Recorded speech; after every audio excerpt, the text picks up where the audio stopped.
Rakshit bro, ಅದೇ ಗಾಡಿದ ಜಾಕು? ಗಾಡಿ ಅದೇ ಜಾಕ್ ಅಂತ. ಹಾ, ನೀರ್ ಬೇಕಾ?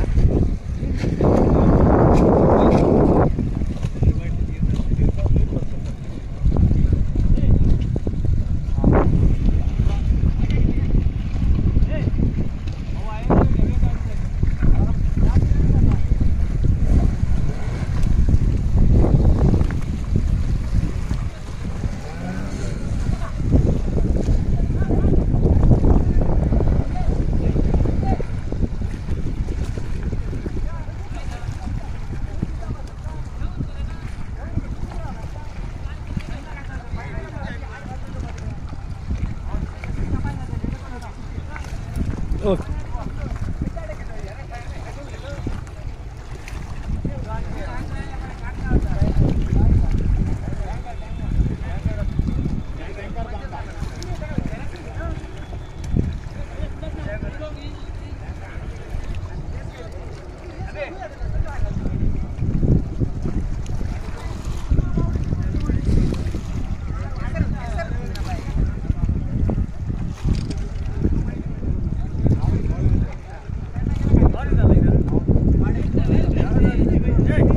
ನಾಪತ್ತೆಯಾಗಿರುವ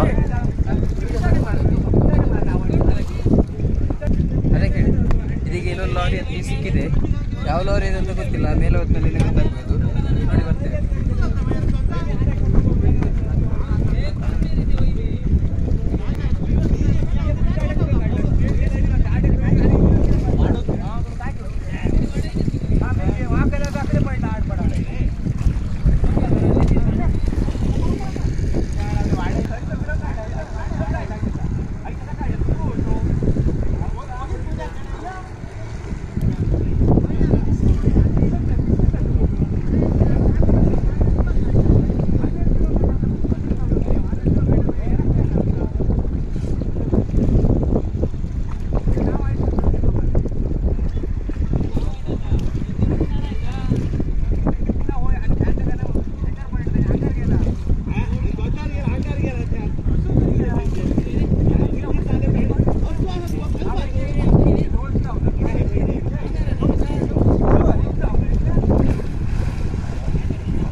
ಸ್ನೇಹಿತರೆ ನಮಸ್ತೆ.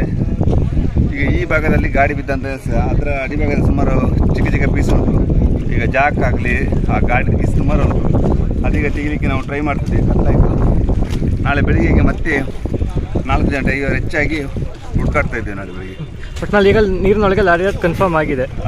ಜಾಕ್ ಸಿಕ್ಕಿದೆಯಲ್ಲ, ಜಾಕ್ ಅದ್ರದ್ದು ಅಂತ ಹೇಳಿದ್ದಾರೆ. ಈಗ ಜಾಕ್ ಆದ ಹೊಡೆದೋಗಿರುವ ಸಂಭವ ಇರ್ಬೋದು. ಗಾಡಿದೀಗ ಪಾರ್ಟ್ಸ್ ನೋಡ್ಬೇಕು ಈಗ. ಓಕೆ.